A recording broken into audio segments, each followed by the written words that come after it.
దేవునికి స్తోత్రం.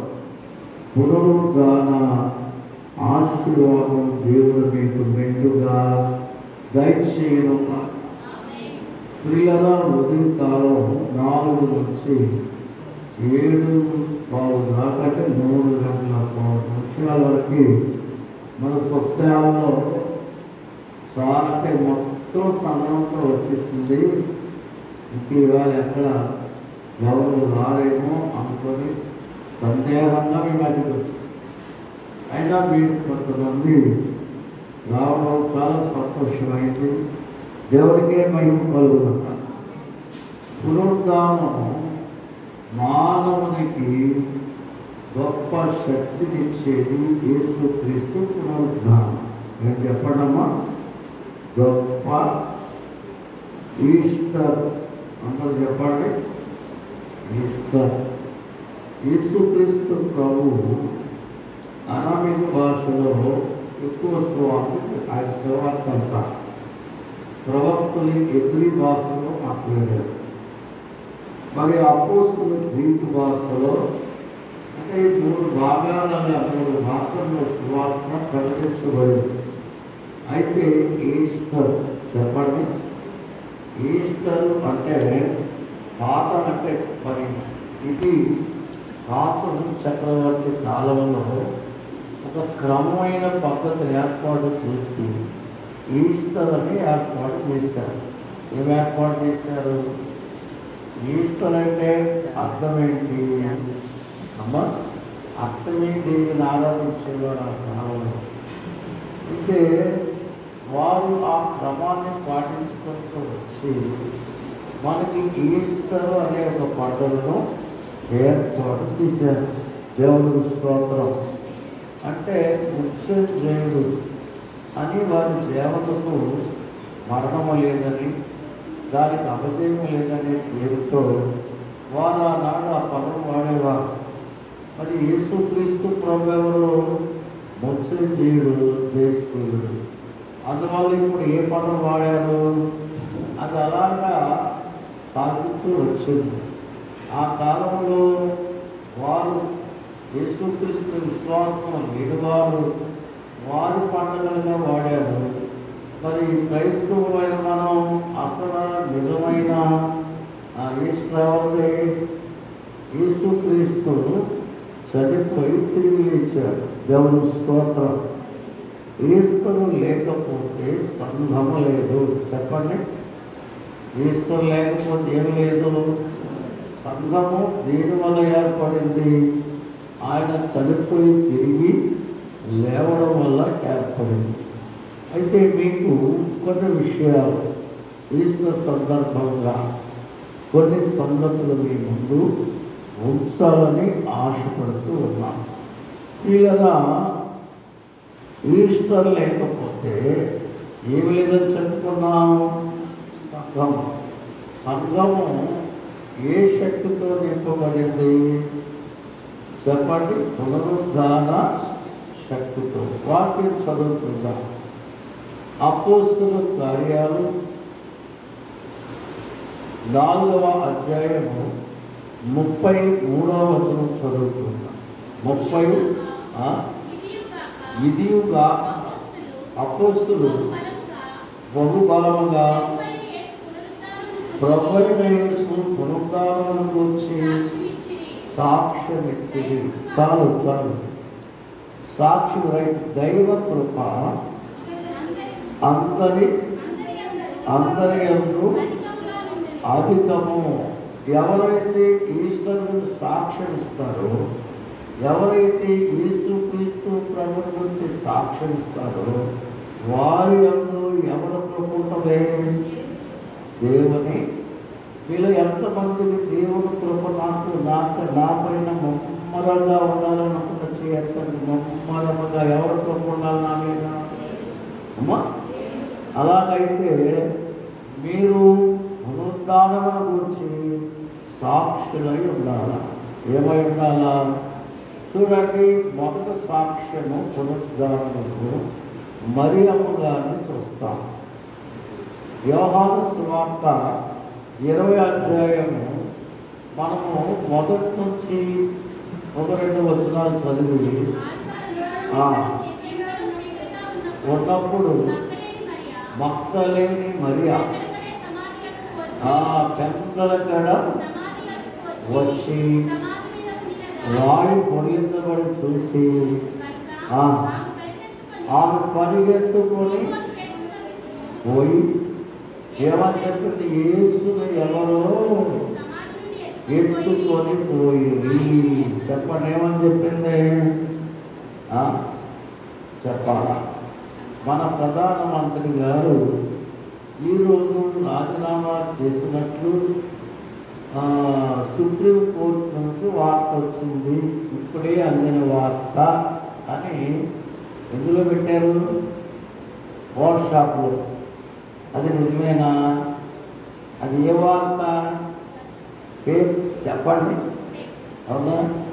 అయితే చాలామంది ఏమనుకుంటారు, నిజమే కదా అనుకుంటారు, అనుకోరా? అలాగే పేతురు గారు కూడా ఏం నమ్మేశాడు? ఏమి నమ్మేశాడు? వినగానే అప్ప ఆయన ఎవరు ఎత్తుకెళ్ళిపోయారు, తలనొప్పి అనుకున్నారేమో. పరిగెత్తుకొని చూస్తే అక్కడ ఎవరు లేదు. గట్టిగా చెప్పండి, ప్రభు వేడు. లూకాసు వార్తలో 24:5-6 చదవండి. 5 ముఖములను మీరు సజీవుడైన వారిని మీరెందుకు మృతుల్లో వెతుకుతున్నారు?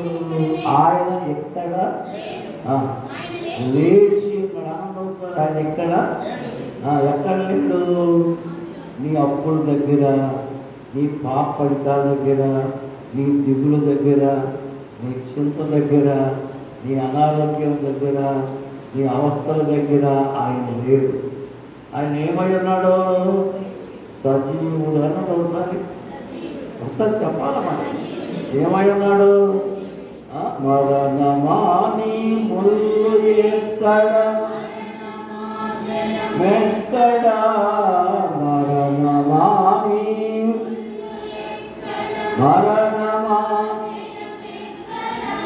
మరణమాని ముళ్ళు విరిగెను మహిమ క్రీస్తుని పురే మహిమ క్రీస్తుని పురే క్రీస్తు.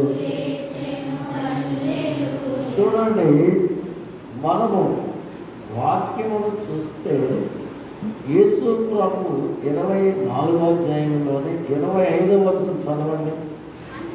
అందుకాయన అవివేకుల అమ్మ ప్రవక్తలు మాటలన్నిటినీ నమ్మని మందమవుతారు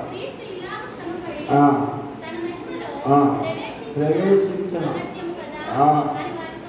అంటే చనిపోయి తిరిగి లేస్తాడని యేసుక్రీస్తు ప్రభు ఆయన బోధలో చెప్పాడు. లూకా 18:31 చూస్తే చదవదులేండి. ఆయన ఏమన్నాడు? ప్రజలను పట్టుకుంటారంటే పురుషుని వెళ్తారు, పట్టుకుంటారు, పడతారు, హింస పెడతారు, నన్ను చంపుతారు, సమాధులుతారు, 3వ దినాన్ని తిరిగి. కానీ గుర్తుందా? సమాధిలో ఉన్నాడా లేడా? కనుక ఇప్పుడు ఆయన సజీవుడా మృతుడా? నీ వెతికిన దగ్గర ఆయన లేడు, నీ దిగులు నీ విచారం దగ్గర లేడు. కానీ అద్భుతమైన జీవితం ఇచ్చేవాడు ప్రధాన. అయితే ఇంకా కొంచెం మనం వెళ్తే చాలా చక్కటి విషయాలు ఈరోజు మనం జ్ఞాపకం చేసుకుంటున్నాం. సమాధి అంటే ఇప్పుడు మళ్ళీ 14వ వచనం 20వ అధ్యాయము యోహాను సువార్త 14వ వచనం చదువుదాం. 14 ఎవరైనా చదవండి. ఎక్కడమ్మా? దేవుడు చదువుతున్నాడు. యోహాను 20:14 20వ అధ్యాయము 14వ వచనం. కలదోడు పెట్టుకోకండి అమ్మా. బాగులో బాగా కలదోడు మీకేమో కలదోడు పెట్టుకోవడం వల్ల ఈ అధ్యాయం ఆ అధ్యాయం తెలియట్లేదు. చదవండి. ఆమె ఈ మాట చెప్పి వెనక తట్టు తిరిగి యేసు నిలిచి అలా చెప్పండి. యేసు ప్రభు వచ్చి ఎవరి ముందు నిలబడ్డాడు? మరియమ్మ చూసిందా? ఆయనకి ఎక్కడున్నాడు? వెనకున్నాడా ముందున్నాడా? నీ ముందు నడుచువాడు నీ దేవుడైన యెహోవా అని చెప్పి 31 ద్వితీయోపదేశకాండం 8వ ఉంది. ఆయన ముందుండాలా వెనకుండాలా? ఏడుస్తున్నావు కనుక వెనకున్నాడా ముందున్నాడా? చెప్పండి. మరియమ్మ గారిని నా ప్రభు ఎత్తుకెళ్ళిపోయాను, నువ్వే చెప్పండి, ఎత్తుకెళ్ళిపోయారు అంటున్నాను. ఎవరినే? యేసు ప్రభుని తోటమాలలో ఎత్తుకెళ్ళిపోయామో అని మళ్ళీ అనుమానం వచ్చింది ఎవరి మీద? అంతేగాని ఆయన లేచాడు అనే తలం. విశ్వాసులారా, మీ కష్టాలు బట్టి ఏడుస్తున్నారు తప్పించి అన్నిటినీ భరించిన యేసయ్యే నాతో ఉన్నాడు అనుకోవడమే పునరుద్ధాన మహిమ. చెప్పండి, ఏ మహిమ? పునరుద్ధాన మహిమ గల స్థితి. అందువల్ల ఇప్పుడు యేసు ప్రభువును చూసింది. చూడగానే ప్రభు ఏమన్నాడు? చెప్పండి, చూడగానే మరియా ఏమన్నాడండి? వెనకను నిలబడి ఏమని పిలిచాడు? మరియా.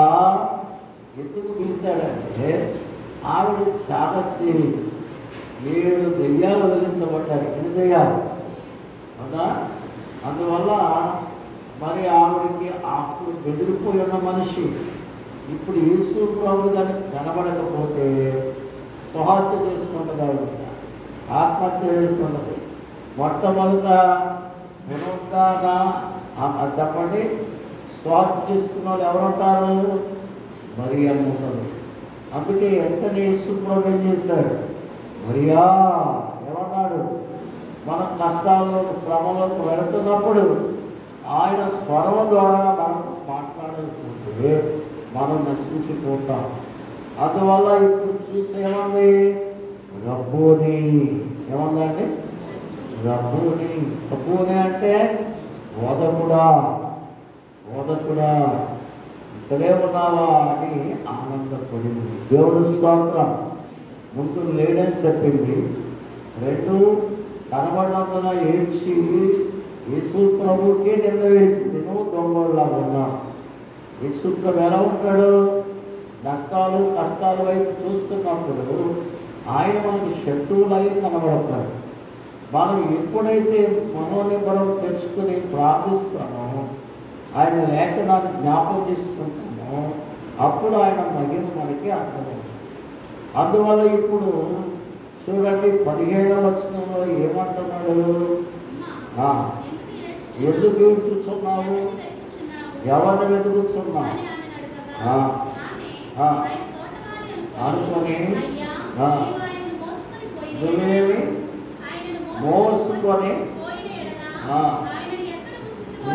ఎందుకంటే ఆ కాలంలో ఏం జరిగేదంటే యూదులైన వారికి వారు ఏం చేసేవారంటే వారు ఆభరణాలు కానీ చనిపోయిన మనిషి దగ్గర మనకి మరొక సమాజంగా ముక్కుపోవడం కోసం ముక్కు పోల్చారు. అవి వదిలేదా? అది చిన్నదే కదా అన్నా కూడా వదిలేదు. అలాంటి వాళ్ళు కాదు యూదులు. ఏదన్నా అలా వదిలేస్తారు.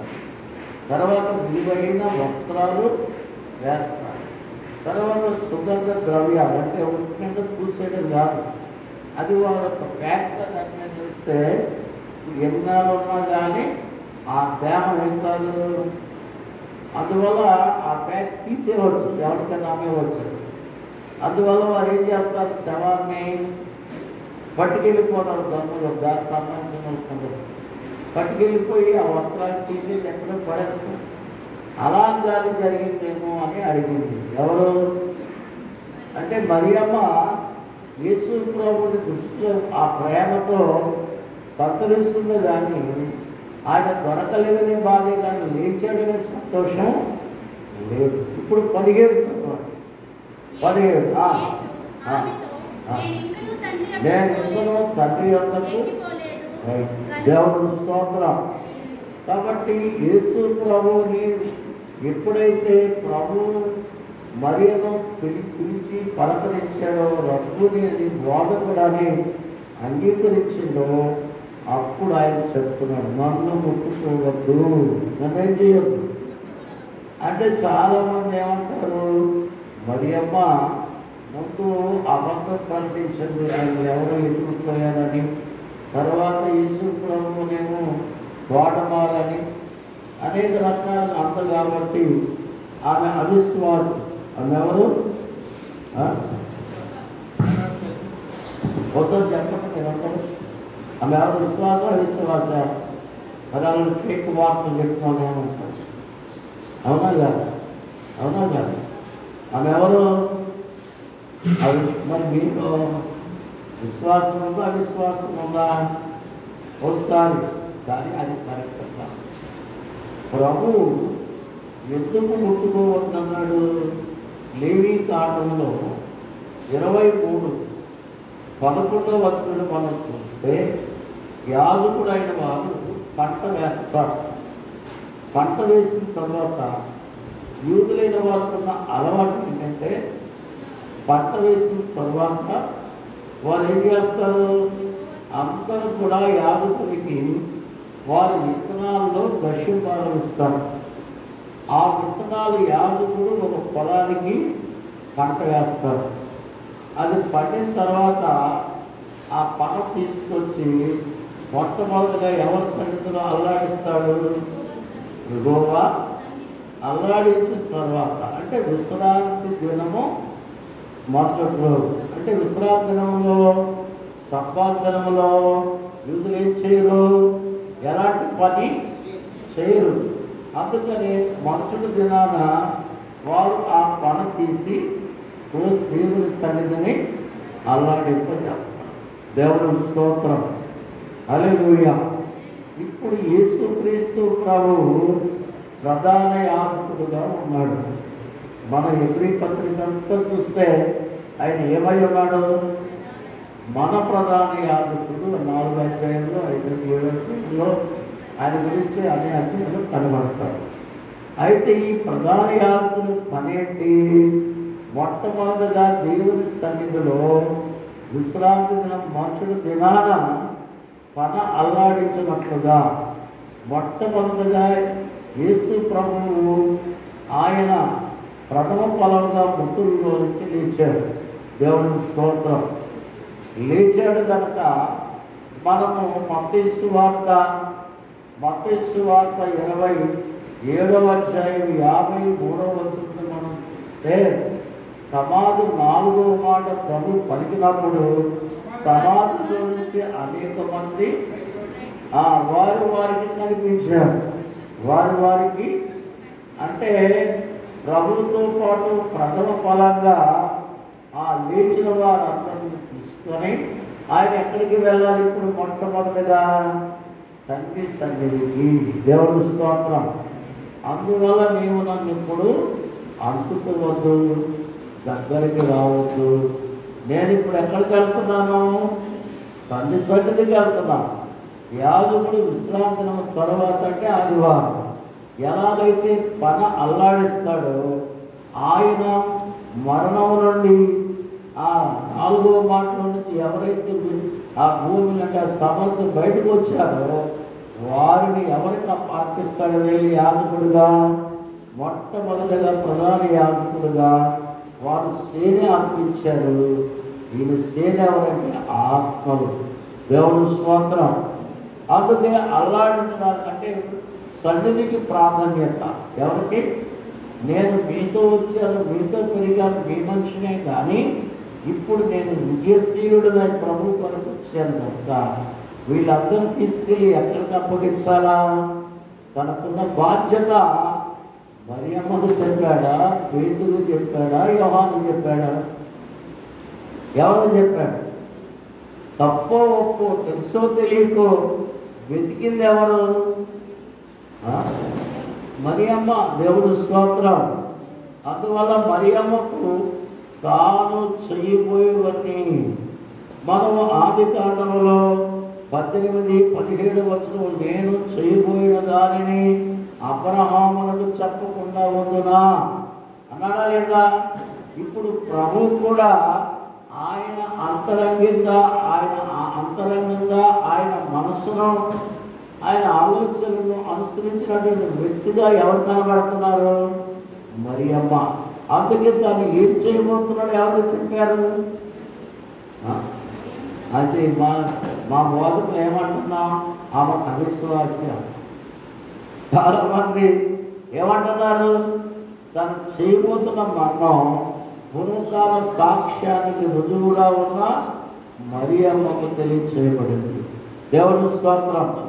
ఇప్పుడు ఏమంటున్నాడు ఆయన? మన చూడండి, నా తండ్రియు నా ముందు నా దేవుడును మీ దేవుడు. చెప్పండి ఎవరు? ఈ పునరుద్ధాన వరుస మనం చూస్తే దేవుడు నా దేవుడు ఎవరు?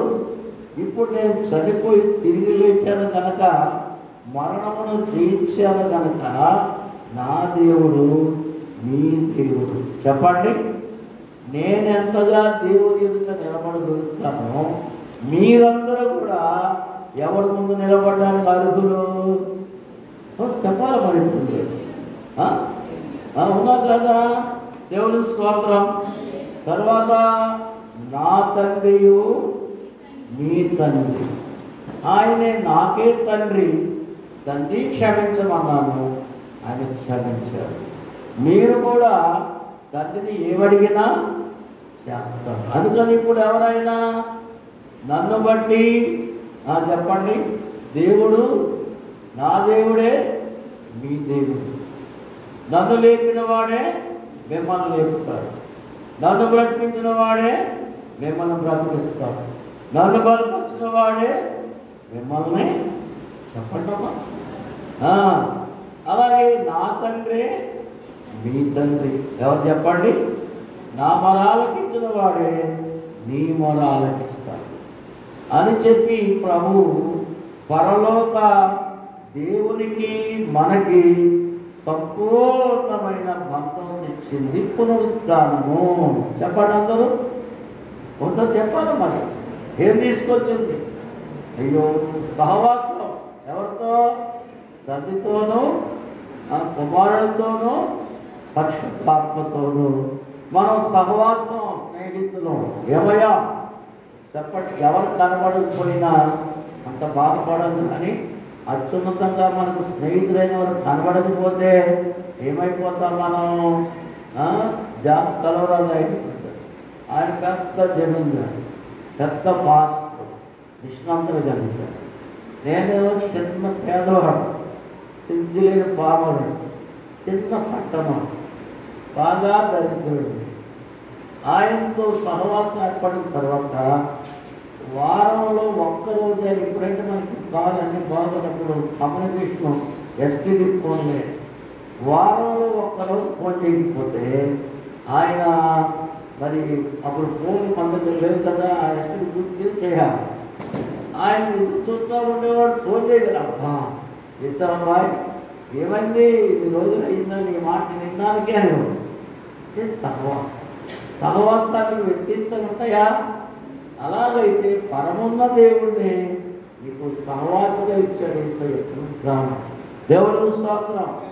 చెప్పుకో, నీ దేవునికి ఏం చెప్పుకుంటావు, మాట్లాడుకో, నీ తండ్రిని ఏమడుగుతావు. ఇక నీవు ఏమి అరమరికలు లేవు. ఆయన ఎక్కడో నేనెక్కడో అనుకోవద్దు. నీ దేవుడు నీ ముందు, నీ రక్షకుడు నీతో ఉన్నాడు. నీకు ఇష్టం వచ్చినట్లు ఈ రోజులు మాట్లాడతావు, రోజు మాట్లాడతామని ఈ పునరుద్ధాన సంగతులు మరి చెప్తూ ఉన్నాడు. అందుకని 18వ వచనంలో చాలా గడుస్తానంగా మరియం వచ్చింది. ఏంటంటే గడుస్తానంగా వచ్చి, పేదలు ఎక్కడున్నా అన్న, ఏమై మళ్ళీ తెచ్చిందో బాబులు వార్త, ఇందాకలే తెచ్చింది బాబులాంటి వార్త, మళ్ళీ తెచ్చిందో అంటే బయటికి అర్థం ఏంటంటే చెప్పండి, నేను ప్రభువుని సూచితిని, ఆయన నాతో అందరూ ఈ నిర్దేశంలో నాకేం చెప్తుంది అనుకో. నిజం, ప్రభుతో సహవాసం చేసేవారు, ప్రభుతో మాట్లాడేవారు, లోకంలో తెలుగు తక్కువ వాళ్ళగే కనబడతారు. కానీ విషయం ఏంటంటే మొట్టమొదట ఏ సాక్ష్యం చెబుతూ అంది, ఇదిగో ఈరోజు మధ్యాహ్నం మనం ఎక్కడ కలుసుకుంటాం, గలిలయలో కలుసుకుంటాం. ప్రభు చెప్పాడు మీరు అందరినీ వాళ్ళకి కూడుకోమని. ఇవాళ మన మట్టికి ఎవరు వస్తున్నారు? హో, చనిపోయి తిరిగి లేచిన ఒకసారి చెప్పండి మీ నోటితో, చనిపోయి యేసయ్య ఎవరి దగ్గరికి వస్తున్నాడు? అందుకే దేవదాసారి గారు చాలా హడావుడిగా పన్నిద్దరి లోపల నీవేళ సన్నతముగా నీవు నిలచి పన్నిద్దరి లోపల నీ సన్నతముగా ఓ నిలచి ఉన్నావు మానవులా. ఎన్నాడైనా ఎవరు పడుతుంది? ఆయన చనిపోవడానికి లేచి తిరిగి వచ్చి ఈ ఇంజనీర్లు కామర్లు ఈ అనామకులు ఎవరు పట్టించుకొని బీతిల్లిపోయిన వాళ్ళు, బెగిలిపోయిన వాళ్ళు, బెంగబడిపోయిన వారు, అటు రోమీలు ఏం చేస్తారు, లోపల అనుకున్న వారు అన్నింటినీ కోల్పోయాము. నీవు కూడా అనుకున్నావేమో కాదు, నీ రక్షకుడు సజీవుడై ఉన్నాడు. ఒకరు చెప్పండి, నీ రక్షకుడు ఏమై ఉన్నాడు? ఎన్నో విడిచిపెట్టి లేనైనా దేవుడు స్తోత్రం. అందుచేత వచ్చినప్పుడు అక్కడ 11 మంది ఉన్నారా, 12 మంది ఉన్నారా? చెప్పండి. 11. ఎందుకంటే ఒకడు అమ్మేసుకున్నాడు కదా, ఊరేసుకొని ఇప్పుడు ఎంతమంది ఉన్నారు? మరి 12 ఎక్కడ ఉన్నారు? 12వ వ్యక్తి ఎవరు? ఎవరమ్మా? మరి అమ్మ. ఎవరు? ఎవరికైనా తెలుస్తుందా? శిష్యుల వరుసలోకి వచ్చేసింది. ఎవరి వరుసలోకి? ఎవరు చెప్పలేని సత్యం చెప్పింది. పరలోక మర్మం ఎవరికి బయలుపడింది? సహవాసం చేసినవాడు. అందుచేత పునరుద్ధాన మహిమ. చెప్పండి. మొట్టమొదటి మాట చెప్పండి, పునరుద్ధాన సంగమనకు మహిమ. ఇప్పుడు చెప్పండి. అందుకని పునరుద్ధానం లేకపోతే ఏం లేదు, సంఘమే. అందుకే అపోస్తులైన వారు దేన్ని ప్రకటించారు? పునరుద్ధానాన్ని ప్రకటించినందున 4 అధ్యాయాలు చదువుకున్నాం కదా, 33వ వచనంలో వారు దైవ కృపకు పాత్రులైరి. చెప్పండి, దైవ కృపకు. అందుచేత ప్రభునందు ప్రియులారా, మనము దైవ కృపకు పాత్రులమై ఉన్నాం. అది పునరుద్ధాన వరుసలో క్రైస్తవుడు అంటే చనిపోయి తిరిగి లేచిన క్రీస్తుని బట్టి ఎల్లప్పుడూ మనం ఎవరి కృపకు పాత్రులమై ఉన్నాం. అందువల్ల మనం నా కొరకు ప్రభు చనిపోయి తిరిగి లేచాడనే మాట నీ నోట ఏమని ఉండాలా? ఏ మాట ఉండాలి? ఎన్ని చెప్పుకున్నా రెండవదిగా చూస్తే పునరుద్ధానం లేకపోతే మనకి పరలోకం ఉందనే ఆశ లేదు. ఏం లేదు? చెప్పండి. యెషయా గ్రంథము 52 మొదటి వచనం 10. పొద్దున్న నేను ఈ మాటకు వాక్యం చదవమంటే ఆ మాట 2 భాగాలు చదివాను. అయితే అది నాకు వేలైంది. అప్పుడు ఆ మాట చెప్పలేదు, ఇప్పుడు చెప్పడం సరిపోతుంది. ఒకటి చదవండి, మొదటి వచనం. లెమ్ము లెమ్ము నీ బలము సంఘమా, లెమ్ము లెమ్ము పునరుద్ధారుడైన క్రీస్తు యొక్క బలాన్ని ధరించుకోను. ఏ బలహీనత ఉందో, ఏ కష్టస్థితి ఉందో, ఏ శ్రమ ఉందో, ఏ దురవస్థ ఉందో, ఏ పరిస్థితులు నేను ప్రమోదించాయో వాటన్నిటి నుంచి నీవేం కావాలి? ఇప్పుడు బలం కలిగిన వ్యక్తులు కావాలి. 10వ వచనం చదవండి. 10వ వచనం. సమస్త జనములు యెహోవా తన పరిశుద్ధ బాహువును బయలుపరిచి ఉన్నాడు. దేవుడు స్తోత్రం. హల్లెలూయా. చదువమ్మా. భూదిగంత నివాసులు దేవుని రక్షణ. చూసారా? బలమైన బాబు యేసు క్రీస్తు. ఆయన బలవంతుడైన దేవుడు, రక్షకుడైన దేవుడు. ఆయన పాప మరణ దుఃఖ శ్రమలన్నిటినీ భరించి చనిపోయి సమాధిని గెలిచి వచ్చాడు కనుక చెప్పడు దేవుని యొక్క రక్షణ ప్రజలందరూ చూడవలెను. చెప్పండి, అందరూ చెప్పాలి. ఒక్క దేశమైనా అన్ని దేశాలకు, అన్ని ప్రాంతాలకు, అన్ని ప్రదేశాలకు మానవ కోటి అంతటికి ఆశీర్వాదం అందించేది పునరుద్ధానము. దేవుని స్తోత్రం. అందుకనే మనకు ఆశ ఏంటి? నేను రక్షించబడతాను.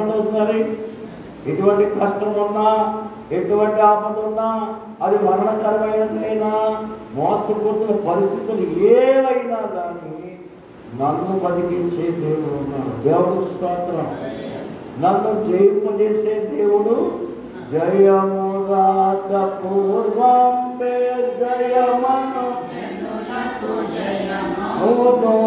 స్తుతించు స్మరించు జయము ప్రకటించు జనులకు జయము జయమని జయమే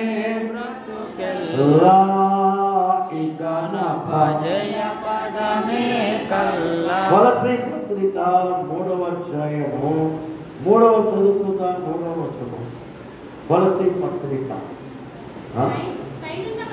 పైనున్న వాటిని అందరూ పైనున్న ఏం పెట్టుకోవాలా? ఆశ పెట్టుకోండి, మనసు పెట్టుకోండి. దేని మీద?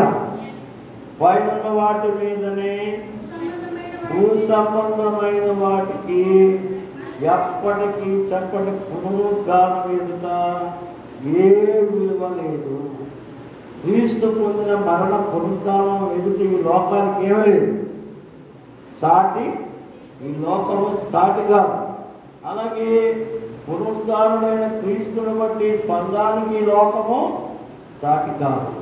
అందుకనే మన ఆశ ఎవరి మీద ఉండాలా? ఏసయ్యా నువ్వు ఆశయ్యా, నాకు ధ్యాసయ్యా. చాలా మంది పాట పాడతారు, ఏసయ్యా నీకు నా ఆశయ్యా, నా ధ్యాసయ్యా. ఏసయ్యా నీవు ఉంటే నాకు చాలు, నీ వెంటే నేను. అంతేనా నీ పునరుద్ధానం, నీ సాక్ష్యం. దేవుడు స్తోత్రం. హల్లెలూయా. ఈ సన్నిధానములో సంపూర్ణ సంతోషం ఆరాధించుకునే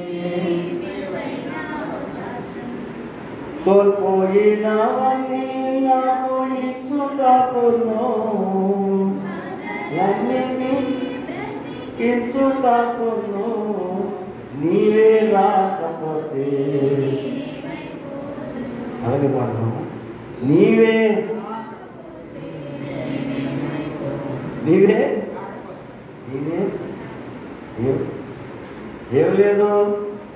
కోల్పోయిన వారిని ఇచ్చుటకు, వారిని బ్రతికించుటకు నీవే రాకపోతే. దేవుడు స్తోత్రం. హల్లెలూయా, హల్లెలూయా. దేవుడికి మహిమ కలుగును. నీవు లేకపోతే, నీవు రాకపోతే మేము బాగలేదా? పాట బాగుంది, బాగలేదా? చివరిలో చెప్తా. దేవుని స్తోత్రం. దేవుడికే మహిమ.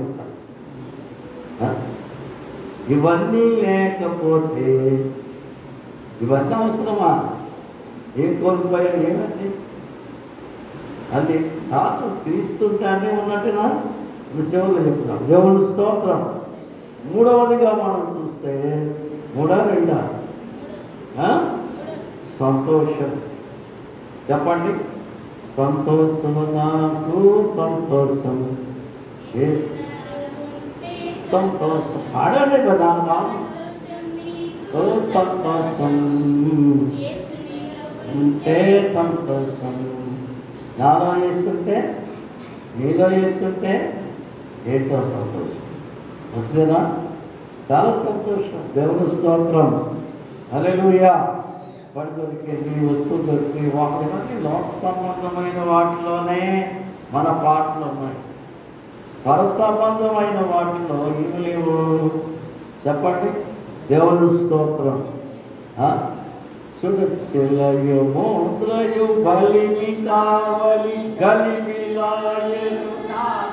ఓ శిలయు మూత్రయు ఆవలి కలిమిలాయను. ఇలయు పరమును. ఎవరి ప్రభుత్వాలు, ఆ కాలపు అధికారాలు, బలము, భూమి ఆకాశం గలిబిలయ్యిందంటే ఎవరికి పొందుతాను? దేవుని స్తోత్రం. హల్లెలూయా. ఇలయు పరమును కలుసుకొని నేను గెలుపునాను. ఆయన గెలిచేశాడు. గొప్ప రాజు అయిన, శక్తివంతుడైన, గొప్ప పాలకుడైన, గొప్ప జయశాలైన, గొప్ప సూర్యుడైన. చాలా మంది నేను జయశాల అన్నాడు ఒక్కొక్కడు. ఒక్కొక్కరు చిత్రం అలా పేరెత్తే మనం కేసాము. జయవంతుడు అంటాడు మాట అంటే అదొక అజ్ఞానం. రెండురా నీ దగ్గర అంటాడు. బైబిల్ ఆయన కావాలి నేర్చుకోవడం మనకి. దేవుని స్తోత్రం. హల్లెలూయా. మహోన్నతుడైన రాజు అయిన ఇలయు పరమును కలుసుకొని నందిన క్రీస్తులో. పరలోకాన్ని భూలోకాన్ని కలిపేసింది ఆయన. పాపి యొక్క జీవితంలో పతనమైన అవస్థలను కదిపేసింది ఆయన. మధుమరుపు జీవితం, మల్లిపోలేని జీవితం. చెప్పండి. వారి పట్ల వారికి సరైన అవగాహన లేక అన్ని రకాలుగా దిగజార్చుకున్న జీవితాలని మార్చేసేందుకు. అందుకనే ఇలయు పరము ఏమైపోయింది? ఆయన మాట్లాడుతున్నప్పుడు వారి చేతిని తండ్రి చేతిలో పెట్టాడు. దేవుని స్తోత్రం. వారి పరలోకాస్తాన్ని అందుకోగలిగి పాపి అంత హస్తాన్ని దేవుడు అందుకుంది. అందుకే నా దేవుడే నీ దేవుడు, నా తండ్రి, నీకు మాకు ఏమి లేదు. భూలోకములు ఈ పేదములని తొలగించింది కులమత ఇతరులు పెద్ద చిన్న ఈ గౌరవాలన్నీ తగ్గించమని చెప్పలేదు. వాటితో కాదు, మనిషిగా క్రీస్తుగా లోకానికి మరి దేవుని యొక్క దైవత్వాన్ని, దేవుని యొక్క ప్రేమను, ఆ అనుబంధాన్ని తెలియజేసి దేవుని స్తోత్రం. అందుకనే సంతోషము. పునరుద్ధానం అంటే చూడండి, ఒక మాట చదువుకుందాం. 20వ అధ్యాయము యోహాను 20వ అధ్యాయము 20వ వచనం చదవండి. 20వ వచనం త్వరగా చదవండి. వారికి తన చేతులను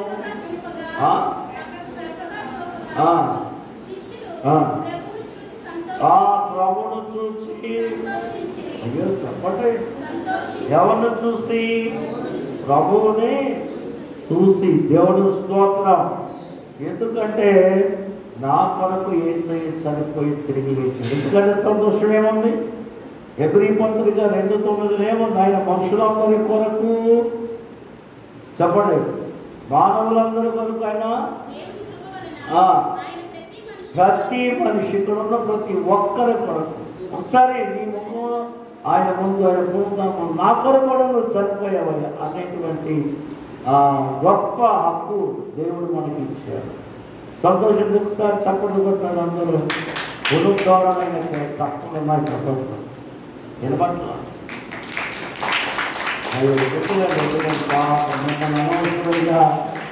ఏదో ఎక్కడో మీరు ఉన్నారు. ఈ 4 రోజులు ఏం తినలేదు, పక్క ముక్క తినలేదు, ఎలా వండాలి, దానికి ఏ మసాలా దక్కించాలా, ఇప్పుడా ఫలాలు ఎప్పుడు ఉండాలా, ఎప్పుడు తిన్నారా అని సంతోషం. ఏ సంతోషం చెప్పాలా? రోమాపత్రికలో 7వ వచనం 1వ అధ్యాయము 7వ వచనం చదవండి. 7వ వచనం నా కోసమే క్రీస్తు చనిపోయాడు. ప్రభువైన యేసు కృపా సమాధానం మన ప్రభువైన విషయమైన ఆ సువార్తను, ఏ సువార్త? మన పాపిని రక్షితుడికి చనిపోయి తిరిగి లేచిన వారి సువార్త. అందుకంటే మన సంతోషం ఉందా? భూమి మీద ఎవరికి ఏ మత ఏ కుల ఏ వ్యవస్థలో కూడా వినబడే మాట ఏంటంటే మనిషి కోసం చనిపోయి ఆ మరణాన్ని జయించింది ఎవరంటే ప్రభువైన యేసుక్రీస్తు. అక్షయ దేహము నీవు ఆరంభమందు మీ లక్షల కొలది వచ్చిన నీవు లక్ష్యము సాధినా. అలాగే మరొక మాట గమనిద్దాం. మూడవది నాలుగవది 1 పేతురు పత్రిక 13:14 పునరుద్ధానం లేకపోతే నమ్మకత్వం లేదు. మనిషికే లేదు, నమ్మకం లేదు. మానవుడు నమ్మకంగా దేవుని నమ్మి జీవించడానికి మూలమేది పునరుద్ధానమే. చూడండి, మాట చదువుకుందా. నిబ్బరమైన బుద్ధి కలిగి యేసుక్రీస్తు ప్రత్యక్షమైనప్పుడు మీకు తేబడు కృప విషయమై సంపూర్ణ నిరీక్షణ కలిగియుండుడి. చాలు, దేవుని స్తోత్రం. హల్లెలూయా. సంపూర్ణమైన నిరీక్షణ. అలాగే మనం అపోస్తలుల కార్యాలు 17వ అధ్యాయము 30-31 వచనం చదువుకుందాం. 30-31 వచనం. ఎవరైనా త్వరగా. ఆ అజ్ఞాన కాలం దేవుడు చూచి ఇప్పుడైతే అందరూ అందరూ చెప్పాలా, అందరూ వారు మనసు పొందవలనని మనుషులకు ఆజ్ఞాపించుచున్నాడు. తాను నియమించిన మనుషుల చేత నీతిని అనుసరించి భూలోకమునకు తీర్పు తీర్చబోయేది ఒక దినమును ఉన్నాడు. ఇప్పుడు ఇది మృతులలో నుండి ఆయనను లేపినందున దీని నమ్ముటకు అందరు చెప్పండమ్మా, అందరికీ నమ్మడానికి ఏమైంది? చనిపోయింది, చెమట పుట్టింది ఖాయమే, బోధించింది ఖాయమే, శ్రమనుంది ఖాయమే, మన పాపాలని భరించింది కూడా, సిలువలో మరణించింది కూడా, సమాధి చేయబడింది కూడా ఖాయమేనా? నిజమేనా? చెప్పండి, మీ నోటితో చెప్తే ముగించారు. నిజమా కాదా? ఏదో చెప్తున్నాడు అన్నాడు. కర్ణాటకలో చెప్పండి, నేను ఇప్పటికీ మర్చిపోను. ఆవిడకి మొట్టమొదటి సుమారు చెప్పే తెలంగాణ గంట రేపు చెప్పిన తర్వాత సార్ ఏమేమి చెప్తున్నా సందేహం లేదు అంటే గంట ఇంకా చెప్పి ముందు చెప్తే మానేది. దేవుడి స్తోత్రం. ఆమె సుమారు చెప్పడానికి మళ్ళీ నిలిచి తిరిగితే ఆమె నేను వ్యాపారం చేసేవాడు అక్కడ. ఆమె పిలిచింది ఒక రోజున, ఏ సారు నాకేం మాట్లాడకుండా వెళ్ళిపోతున్నాను, మరి నేను చెప్పింది నీకు అర్థం కావట్లేదు అంది. ఇప్పుడేం చేయాలంటే అర్థమైంది సారు, యేసయ్యని నేను నమ్ముకున్నాను. దేవుడి స్తోత్రం. అయితే మీకు అర్థమైందో లేదో ఎవరు చెప్పండి, నిజమా కాదు ఇది? ఇదే ఎవరైనా పుట్టించారా? ఎవరైనా చేశారా? ఎంతోమంది పండితులు అన్నవారు, గొప్పవారు, ఎంతో క్రీస్తులు తప్పు పట్టాలన్న వాళ్ళందరూ మారిపోయారు. దేవుడు స్తోత్రం. హల్లెలూయా, హల్లెలూయా. మన దేశంలో మరి మన రాష్ట్రంలో మనోహర్ రామ్మోహన్ దాస్ గారు ఒక ఆయన ఉన్నాడు. ఆయన పేరేంటి? రామ్ మనోహర్ దాస్ గారు. ఆయన మంచి చాలా విషయాలు చెప్తున్నాడు. ఎందుకంటే ఎవరి మతాన్ని వారు కాపాడు తప్పేమున్నాయి, ఆయన మతాన్ని చెప్పుకుంటాడు, మనం కాదని అన్నామో ఎన్నో ఉంది. నేనేమంటానంటే పౌలు గారు దూషించాడు, హింసించాడు, గాయపరిచాడు, కొట్టాడు. స్టెఫన్ చనిపోయినప్పుడు సాక్షిగా కూడా ఉన్నాడు, రాళ్ళతో కొడుతున్నాడు. అవునా? అయితే ఆ కాలంలో ఇప్పటిలాంటి క్రైస్తవులు కాదు. శ్రమకు తలవంచారు, శ్రమకు భయపడలేదు. శ్రమ వస్తుందని చెప్పి ముందే శ్రమకు తయారైపోయి వెళ్ళిపోయారు. అందువల్ల అలాంటి వ్యతిరేకమైన పౌరుని ఎవరు మాట్లాడారు? చరిత్ర లేదంటే లేదా 9వ అధ్యాయము అపొస్తలుల కార్యములు 3వ వచనం సౌలా నీవు నమ్మేలా మనం దూషించే వారి విషయంలో దేవుడు ఏమంటున్నాడు? నీవు నమ్మేలా ఆయన కలుగు చేసుకున్న దేవుడు గట్టిగా చెప్పాలి. వచ్చాను అవునా కాదా? నేను అనుకుంటున్నాను ఆయన కూడా మారితే అంత తెలివైనోడు వాళ్ళ మధ్యలో ఉన్న వాళ్ళందరినీ ప్రయత్నం చేయాలి. దేవుడికి స్తోత్రం. నేను ఆయన మారాలని ప్రార్థన చేస్తాను. ఏమైంది? మనిషే కదా, చెప్పండి. ఆయన మనిషిగానే చూద్దాం. చెడుతనం చెప్తున్నాడు మనం మీద అనుకుంటాం కాదు. మనం మంచోళ్ళం కాబట్టి ఆయన మంచోడు కావాలని తప్ప గట్టిగా చెప్పాలి. ఆయన మారితే ఏం చేస్తాడు? పౌలు గారు రాజుల మధ్య అధికారుల మధ్య నిలబడి క్రీస్తు కొరకు వాదించి ఆఖరికి హత్సాక్షి. దేవుడి స్తోత్రం. మనం కలుగు చేసుకుంటే దేవుడు కలుగు చేసుకోండి. మనం వదిలేస్తే ఎవరు కలుగు చేసుకుంటారు? దేవుడే. దేవుడి స్తోత్రం. ఎందుకు ఈ మాట చెప్పవలసి వచ్చింది? నమ్మకము. పునరుద్ధానం అనేది ఎన్ని మాటలు యేసయ్య మీద సంఘం మీద పేర్చినా కానీ ఈ నమ్మకాన్ని ఉపదేశే వాళ్ళు ఎవరు లేదు. పునరుద్ధానమే లేకపోతే చెప్పండి ఈ ప్రపంచమునకు మోక్ష భాగ్యం అన్నది నమ్మకానికి తాముందా? ఎందుకంటే అనేకులు అనేక మార్గాలు చెప్పారు. అందుకే దేవదాస గారి పాటలు ఎటు చూచి మోసమో చేయు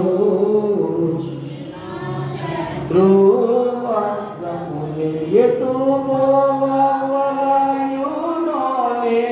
నెరుగని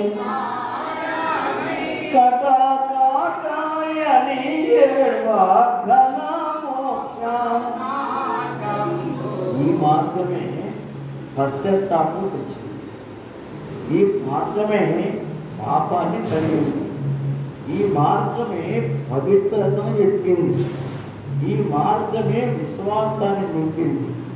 ఈ మార్గమే నమ్మకత్వాన్ని నిలబెట్టింది. అందువల్ల ఇది ఎలా రావాలి? ఈ మార్గంలోకి కటకట అరియాడవా?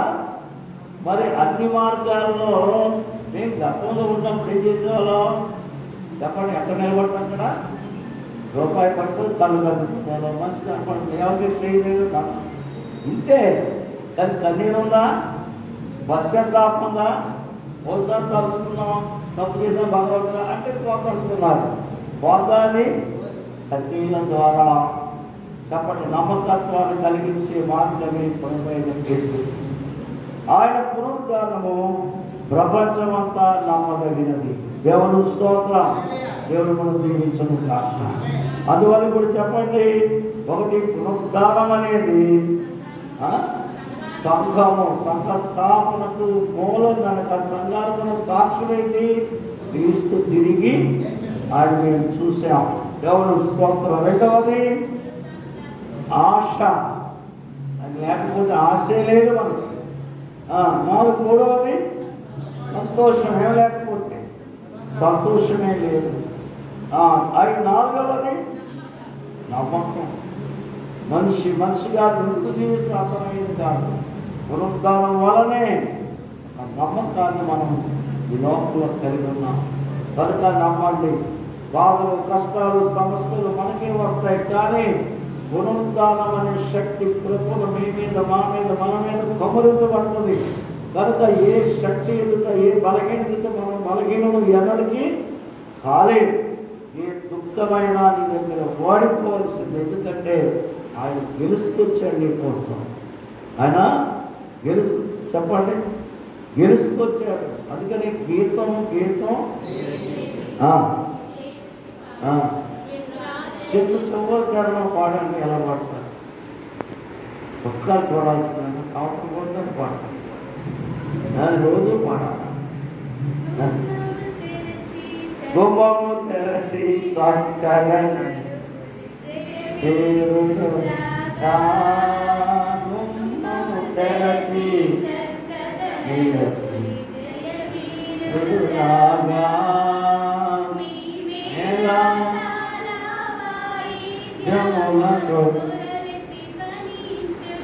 మీ మేళతాళ వాయిద్యములతో చేరెత్తి ఓరలెత్తి అందరికి ఏం చేయాలా? ఒకసారి మేము విశ్వాసాలు ఉన్నప్పుడు తెల్లవారు ఒంటికి లేచిపోయి 9 వీధుల్లోకి వెళ్ళిపోయి డబ్బా రేపు ఫోన్లు పెట్టుకొని యేసు ప్రభువు తిరిగి లేచాడు అని కేకలేదు. వాళ్ళందరూ బయటకు వచ్చేది ఎవరా నిద్ర లేకుండా చెప్తాను. వాళ్ళు లేకపోలేదా? చెప్పండి, సిగ్గు మీడియా వాళ్ళని తెలిసే విధానం. దేవుడి స్తోత్రం. యేసై త్వరగా వస్తున్నాడు అని వాళ్ళు వేసినామని చెప్పేవాళ్ళం.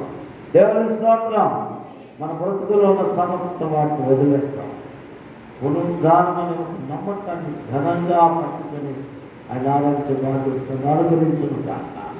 ఒకసారి ప్రార్థన చేద్దాం అందరం. ఒకసారి అక్కడ కూర్చొని పక్కలేదు, దేవస్థలు లేదు. ప్రార్థన చేయండి. మరి ప్రార్థన కూర్చొని ఒక్క నిమిషం. ప్రభువా, ఈ పునరుద్ధాన మహిమ దేవా, సంఘమునకు నీ పునరుద్ధాన నీ బలం, సంఘమునకు లోకమునకు మోక్ష లోకమున్నది, లోకం అడుగు పెట్టిన ఆశ కలిగించింది నీ పునరుద్ధానం.